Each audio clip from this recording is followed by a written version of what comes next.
ነዚህ ቤተሰቦች በመካከላችን ይገኛሉ። ከሀገር አሜሪካን የመጡት ዛሬ በሌሊት ቅበላ ተደርጎላቸዋል። ሰው ውልደቱ ኑሮ ህይወቱ ብቻ ሳይሆን ደግሞ አሟሟቴን የሚያሳምርልኝ የሚለው የአበው የእማው አባባል በጣም ትልቁም ነገር ያለው ነው። ስለዚህ ነዚህን ስንሸኝ አለን ከጎንነን ብለን በክብር ተቀብለናቸዋል። እጅግ በጣም ደስ የሚያሰኝ ነበር። ከቤተሰቡ መካከል የበኩር ልጁ የሆነው መሐሎን ነጻነት ወርቅነህ አጭር ንግግር ያደርግልናል። መሐሎን በእንግሊዝኛ ቋንቋ ነው ጽሑፉን ያዘጋጀው። እንቀበለዋለን። መሐሎን ነጻነት ወርቅነህ።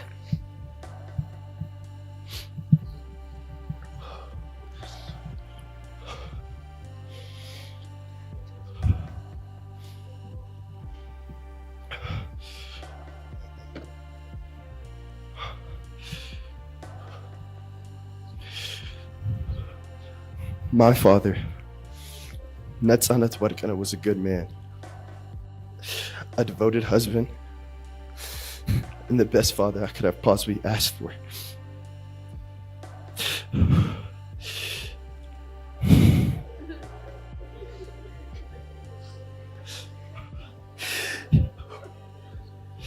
He always showed care for the ones he loved and made everyone around him smile. I don't know where I'd be without him. He was everything I could have possibly asked for in a father.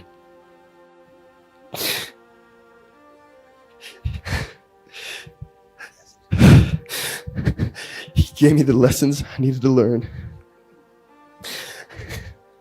and the love I needed from a father.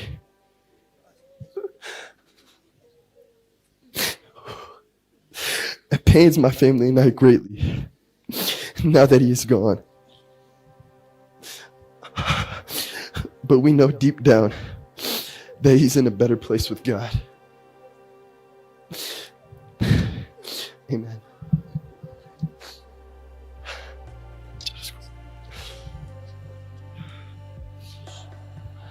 እግዚአብሔር ያጽናችሁ። እናመሰግናለን።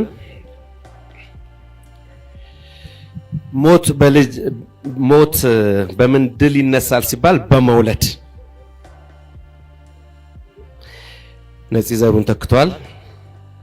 ነፂ ሁሌም በልባችን ይኖራል። እንቀጥላለን።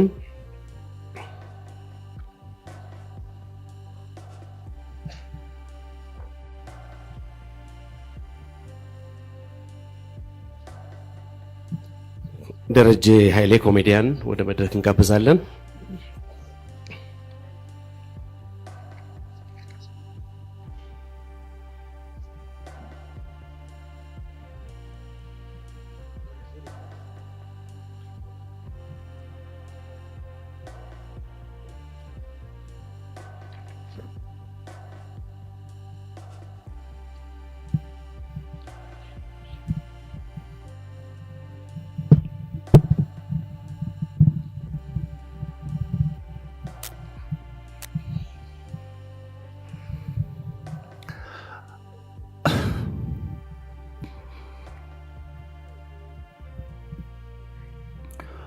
ዓለም በሚገልጸው ቋንቋ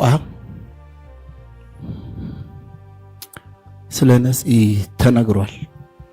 እዚህ ጋር ቃላቶችን ወደፊትና ወደ ኋላ ከማድረግ በዘለለ ስለሱ የተነገሩ ነገሮች ላይ ጨምሮ መናገር ትንሽ በጣም ይከብዳል። ነፂ ሙሉ በኩልሄ ነፂ ሙሉ ጊዜ ማጥፋት ነው። ምንም ልል አልችልም። ግን አለብኝ ተስፋዬ ሀብቴ እንግዳዘር መጥቶላችኋል፣ ተቀበሉት። እኛም ወደዛው ነን። ነፍስ በሰላም ተረፍ።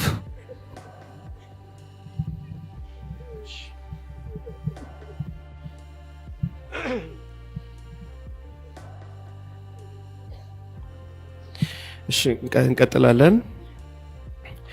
አቶ ነብዩ ጡመ ልሳን የኢቢኤስ ቴሌቪዥን ኢትዮጵያ ዋና ስራ አስኪያጅ።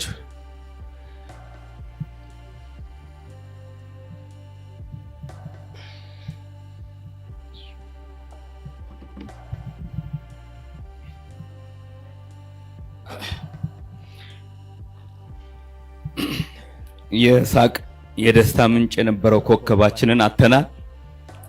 የኢቢኤስ ቴሌቪዥን ብቻ ሳይሆን ለመላው ህዝባችን ይህ ባለብዙ ተሰጥኦ የሆነው ውድ የኢትዮጵያ ልጅን ዛሬ አተናል።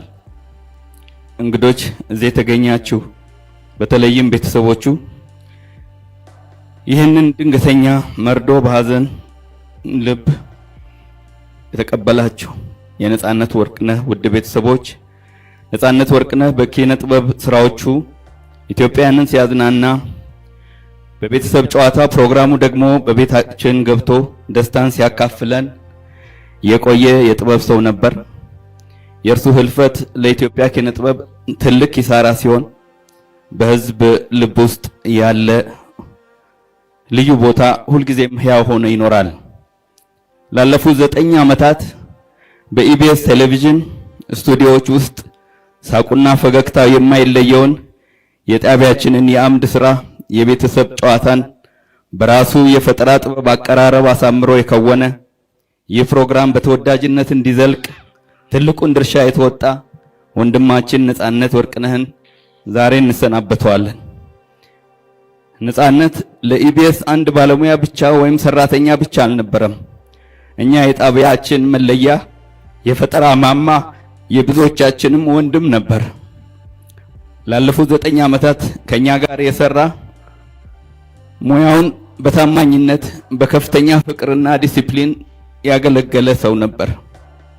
ዛሬ ኢቢኤስ አንድ ብቁ ባለሙያ ብቻ ሳይሆን ያጣው አንድ ትልቅ የቤተሰብ አባል አጥቷል።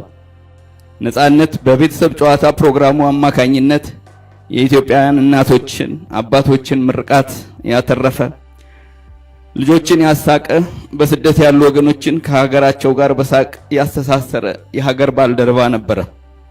የእርሱ ድንገተኛ ስንብት በጣቢያችንም ሆነ በሀገራችን የጥበብ አድማስ ላይ የማይሞላ ትልቅ ክፍተት ፈጥሯል። ነጻነት 43 ዓመታት ብቻ በምድር ላይ ቢቆይም የሰራቸው ስራዎች ግን ለብዙ ዘመናት የሚሻገሩ ናቸው። ዛሬ በመላው የኢትዮጵያ ሕዝብ ከፍተኛ የመንግስት ባለስልጣናት እንዲሁም ቤተሰቦች፣ አባቶች ሁላችሁም በተገኛችሁበት እዚህ የነጻነት ደግነትና ጥበብ ከቤታችሁ አልፎ ሀገርን የነካ ስለነበረ ነው እዚህ የተገኛችሁት። እኛ እንደ ኢቢኤስ ማኔጅመንት እና ሰራተኞች ነጻነት በጣቢያችን የጀመራቸው ስራዎች እና ስሙን ሁልጊዜ በክብር እንዲታወሱ ለማድረግ አደራችንን ተቀብለናል። ለውድ ባለቤቱ ለልጆቹ ፈጣሪ መጽናናት እንዲሰጥልን እየለመንኩ ኢቢኤስ በነጻነት ህልፈት የተሰማንን መሪር ሐዘን በድጋሚ እንገልጻለን። ነጻነት አንተ በፈገግታ ያሳከህን ያህል ፈጣሪ በመንግስተ ሰማያት በፈገግታ ይቀበልህ። ነፍስህን በሰላም ትረፍ።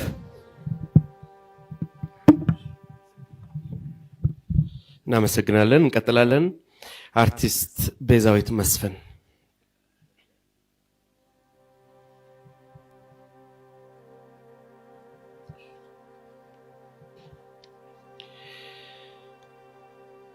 ከነጻነት ቁም ነገሮች ትልቁ ጓደኛ መውደዱ ነው። ፍቅር ማጋባቱ ነው። ሳቅም ብቻ አይደለም፣ ወይም የኮሜዲ ስራም ብቻ ሳይሆን ጓደኝነትን፣ የጸና ጓደኝነትን ማጋባቱ ነው። ነጻነትን ስናስብ ብዙዎቻችን እኔን ጨምሮ እጅግ ወዳጁን ካፉ የማይለየውን አስናቀ ንጉሴን ሁሌም እናስታውሳለን። አስናቀ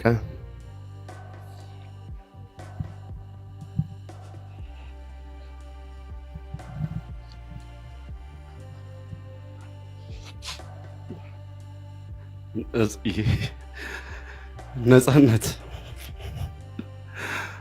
የት ጋር ነህ? በዚህ ሰዓት አብረን ነበር። ነፂ አስሉኮ የት ጋር ነህ? አስሉኮ ወይኔ አሁን ታገስ ጋር ነበርን። አሁን ከ5 ደቂቃ በኋላ እንገናኛለን። ነጽዬ እንዴት ነው ያልመጣ?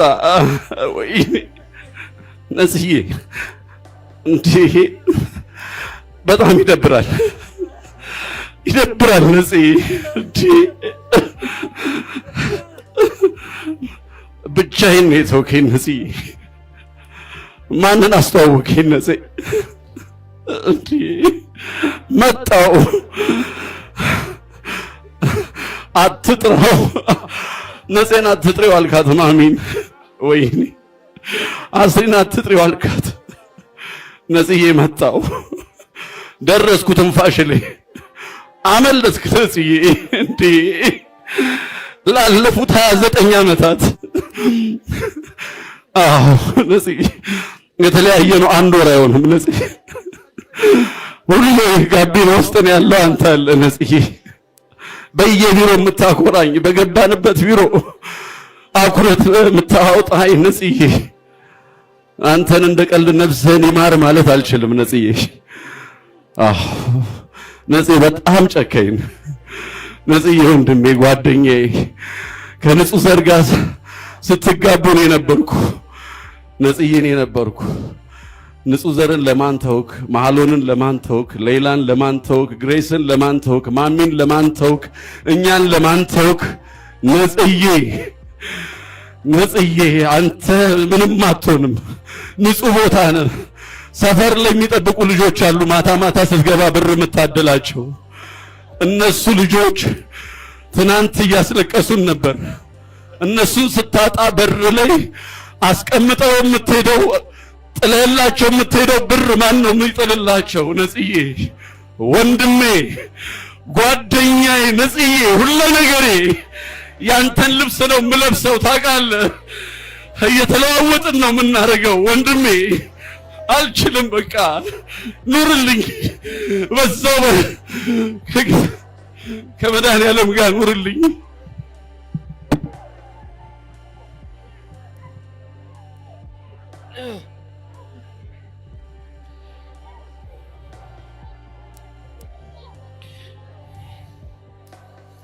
ወንድማችን